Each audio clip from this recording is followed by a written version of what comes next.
लोकतंत्र बचा कहाँ है? अग्निपथ योजना आपके ऊपर थोप दी, हमारे किसानों के जो ट्विटर अकाउंट हैंडल हैं उनको विद हेल्ड कर दिया, उन पर। लेकिन आगजनी, उपद्रव और ये जितनी घटनाएं हुई हैं, इसमें 99.99% जो हाथ है वो किसान आंदोलन की तरह आरएसएस और बीजेपी के लोगों का है। नमस्कार, हरियाणा वेव्स में आपका स्वागत है। अग्निपथ के विरोध में देश में हर राज्य में, हर ज़िले में जो प्रदर्शन चल रहा है, उसी प्रदर्शन के तहत गांव सिस्सर, जिला हिसार में आज पूरे गांव में और जितने भी जवान हैं जो इसके खिलाफ है या फिर अपनी इस मुहिम में हिस्सा दे रहे हैं, उनके पास हम पहुँचे और हमारे साथ हैं रवि आज़ाद जी, किसान नेता। उनसे बात करते हैं। नमस्कार जी। जी नमस्कार, आपके सभी दर्शकों को राम राम। तो आज के जो अग्निपथ के विरोध में आपका प्रदर्शन ये चल रहा है जी, इसके बारे में बताइए जी। देखिए, ये पैदल यात्रा है। आज भिवानी ज़िले के गांव ताल्लू से ये शुरू हुई है और अब ये पहुंची है सिस्सर गांव में। और आज का जो रात्रि का ठहराव है वो रहेगा हमारा बास गांव में, और फिर कल रात्रि का ठहराव रहेगा जुलाना में। और परसों यानी कि ताल्लू को इसलिए चुना कि वहाँ एक भाई ओवर एज होने के कारण अपनी शहादत दे गया इस सरकारी तंत्र के कारण। उस भाई पवन को श्रद्धांजलि देते हुए और उसके बाद 29 तारीख को लिजवाना कला, जो जींद के जुलाना तहसील का गांव है, वहाँ पे एक बड़ी सभा के साथ इस आंदोलन की अगली रणनीति के ऐलान के साथ वहाँ इस यात्रा का समापन होगा। और ये यात्राओं की शुरुआत है। हमने पूरे हरियाणा से भी और पूरे देश से भी आपके माध्यम से भी अपील करते हैं कि आओ, किसान आपके साथ खड़े हो गए हैं। अब केवल आपकी जिम्मेदारी है कि अब नौजवान पूरे देश में सड़कों पे उतरे और शांति प्रिय तरीके से युवाओं का आंदोलन खड़ा करे अग्निपथ योजना के विरोध में और बेरोजगारी के खिलाफ।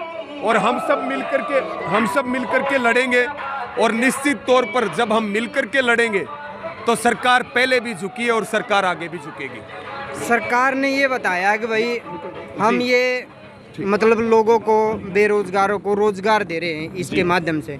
तो आप इसके बारे में क्या कहेंगे जी?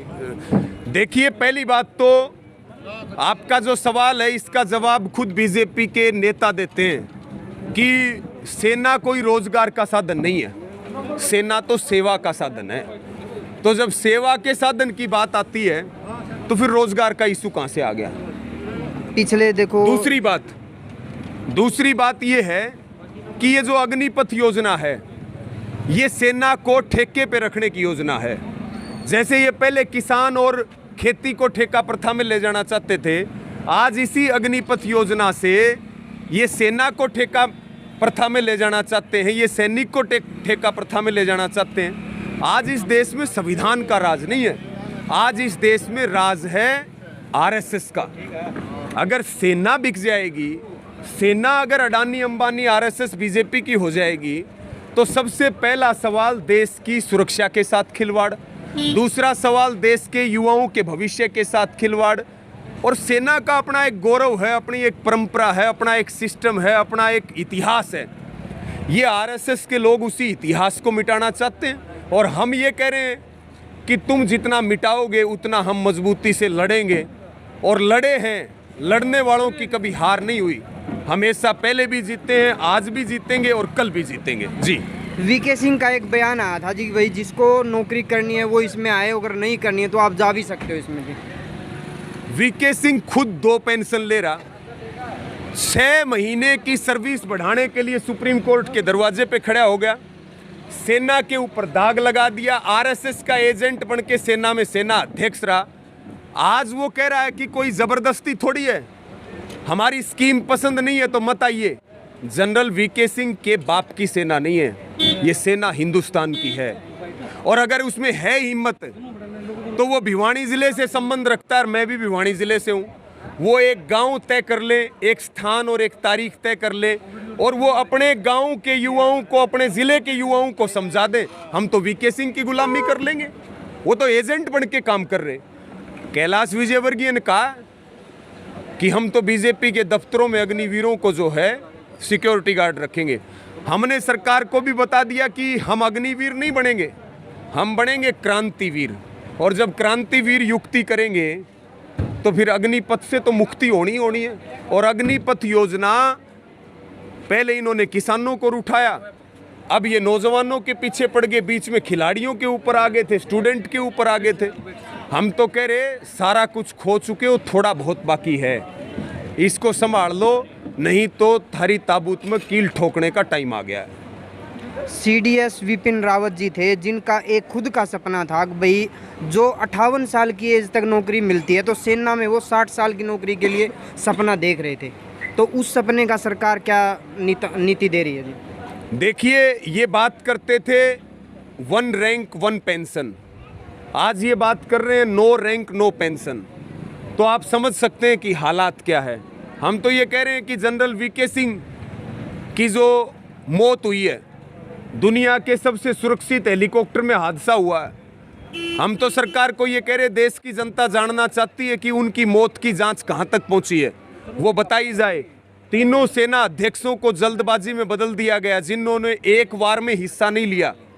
आज वो RSS पृष्ठभूमि के लोग, सेना का काम होता है देश की सुरक्षा करें, सेना का काम होता है सेना मजबूत कैसे होगी। सेना अध्यक्षों का ये काम नहीं है कि वो सरकारों की लाई हुई योजनाओं के ऊपर सरकार का पक्ष ले, उनकी सफाई पेश करें। लोकतंत्र में ऐसा कभी नहीं हुआ, और वैसे भी अब लोकतंत्र बचा कहाँ है। अग्निपथ योजना आपके ऊपर थोप दी, हमारे किसानों के जो ट्विटर अकाउंट्स हैंडल हैं उनको विद हेल्ड कर दिया, उन पे रोक लगा दी, जो बोलेगा उस पे मुकदमा करेंगे, जेल भेज देंगे, उसके ऊपर ED के छापे पड़ेंगे। सारी सरकार की संस्थाओं का दबाव, जिस तरह से सरकार कह रही है हमारी बात मान लो, हमारा विरोध करोगे तो जेल में भेज देंगे, मुकदमे दर्ज कर देंगे, सरकारी संस्थाओं का दबाव डालेंगे।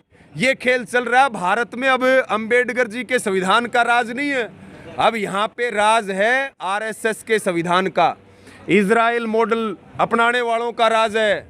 अब जो है यहाँ रावण को मानने वालों का राज है, नथुराम गोडसे को मानने वालों का राज है।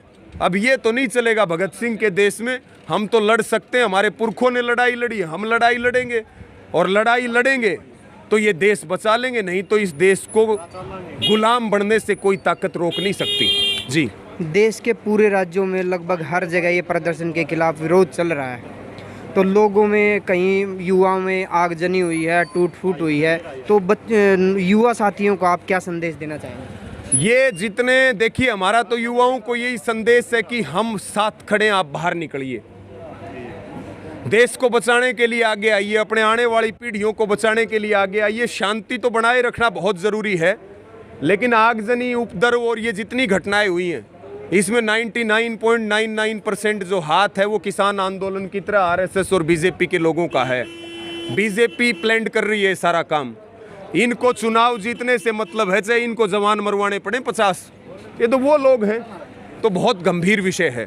जी, अब आगे का क्या रणनीति है जो आपका ये पैदल यात्रा चली हुई है, इसके बाद? देखिए, आगे का उद्देश्य सिर्फ यही है कि लड़ेंगे, और लड़ेंगे शांति से, लड़ेंगे मजबूती से, लड़ेंगे सरकारों की गलत योजनाओं और काले कानूनों को किसी कीमत पर नहीं मानेंगे। धन्यवाद जी, बहुत बहुत।